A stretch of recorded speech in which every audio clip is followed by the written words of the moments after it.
Hey everybody, His Holy Warrior here, here to talk about Street Fighter Cross Mega Man. This game, in case you don't know the backstory behind it, was created by a fan, and he, from what I understand, took it to a convention where some of the Capcom developers were at, and he showed it to one of them, and they liked it so much that with Mega Man and Street Fighter 25th anniversary coming up, they decided to go ahead and go ahead and back the project and make it into an official Capcom game. And so that's what I'm playing here. I used to love the Mega Man games, you know, when the first few came out, but then I got out of playing them, and it'll become obvious here in a little bit that I am no good at them anymore. I mean, right now I'm running through it nice and smoothly, but trust me, this is after multiple attempts to run through this level. Yeah, this is just proof that games have gotten too easy nowadays. They really have. I mean, they've got more complicated, but they're not as hard as the old school games were. Because this game, this game is actually easier than the actual original, you know, old school Mega Man games, but it's still harder than most games that we play today. And as you can see, it looks and plays just like the originals. It seems like the only difference is that the robot bosses from the originals have been replaced with Street Fighter characters. They're the bosses now, so Mega Man's fighting Street Fighter characters. It's obvious here I have no clue what I'm doing. It took me forever to figure out the controls, and I honestly had no idea that there was I didn't pay attention to the readme, so I had no idea what the controls were, so I was just kind of winging it.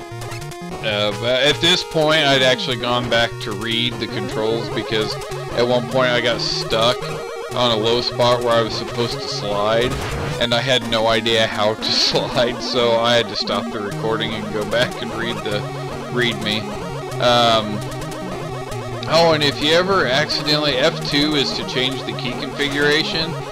This is just advice out of experience. If you accidentally hit F2 for whatever reason, you accidentally change the key configuration and you can't figure out what you did, all you gotta do is go into whatever folder that the actual game file is in, and playing it actually creates a key configuration file. You can just delete that and it resets everything. Because I was messing with the key configurations, and I got them completely screwed up and could not get the game to start at all. I mean, the game would start, but I couldn't actually select any characters or anything, so I messed up the directional buttons. So, but yeah, so some of the regular enemies are kind of, now that right there is pretty freaking cheap in my opinion, that he can fire through the wall. I went into this forgetting the rules of the old 8-bit games where enemies can fire through walls. Oh wait, that still happens, I forgot. We're playing Battlefield. When we're playing Battlefield 3, a lot of our opponents seem to be able to shoot through walls, so yeah, that hasn't changed at all. But the enemies are pretty standard, I mean the regular enemies. You'll get to see Ryu here after a while.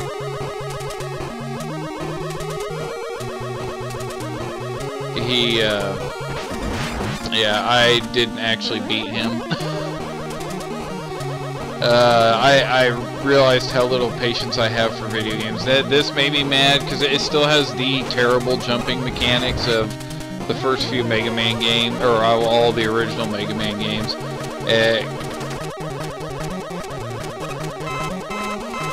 Because in some of the first few recordings that I made, I fell down pits and holes multiple times. And there was this. I absolutely hate that. There was warnings all over various review websites that said that you still get the enemies that will surround you and attack you from multiple directions. Well, yeah, I had that happen a few times.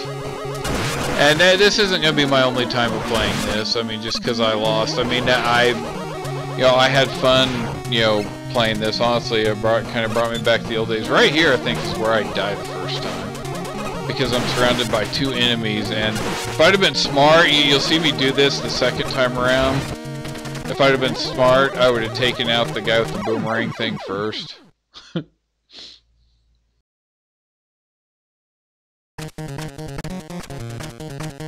But you'll see me get it right this second time through, because I quickly realized that since you have to hit the other guys twice and jump over them, it made more sense to be sure that the Mega Buster was charged before I dropped down the freaking hole and made sure I turned and hit the stupid boomerang guy first. I actually start using my brain at this point.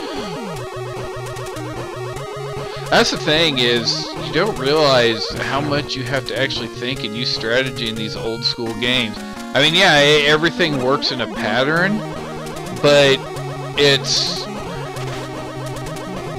I don't know, it requires a little more thought, it seems like, than most of the games nowadays. Because, I mean, when I play something like Assassin's Creed 3, I don't really...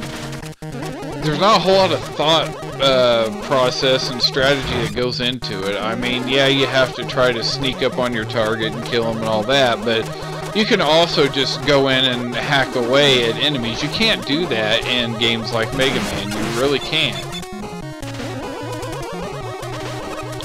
And I wish I could think of the guy's name that developed this. If you get a chance, seriously look it up, because the guy deserves the credit, deserves a lot of credit for making this, because he obviously put a lot of effort into it. I mean, I am thoroughly impressed with what he did with this game.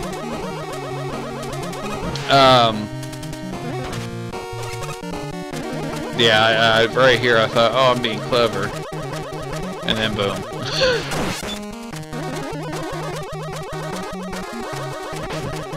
I was going to say something else, but I can't remember exactly what it was. And yes, the sound of the Mega Buster constantly being charged is just as annoying as it was in the original games, because I forgot all about it until, yeah, right here, there we go. That's the way it's supposed to be done, and then I still get hit by that guy. And the funny thing is, this is right before Ryuk. You can see the classic trademark, door that leads to the boss. And there's Ryu. 8-bit Ryu. This is what he would have looked like had Street Fighter started in the 8-bit era instead of 16-bit.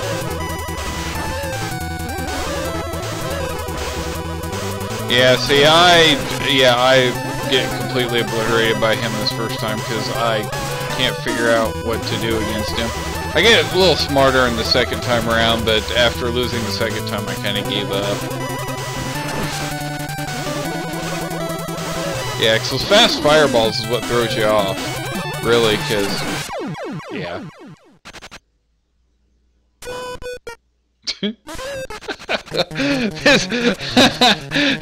The usual yells that he has in this actual Street Fighter games in 8-bit sound form is just hilarious.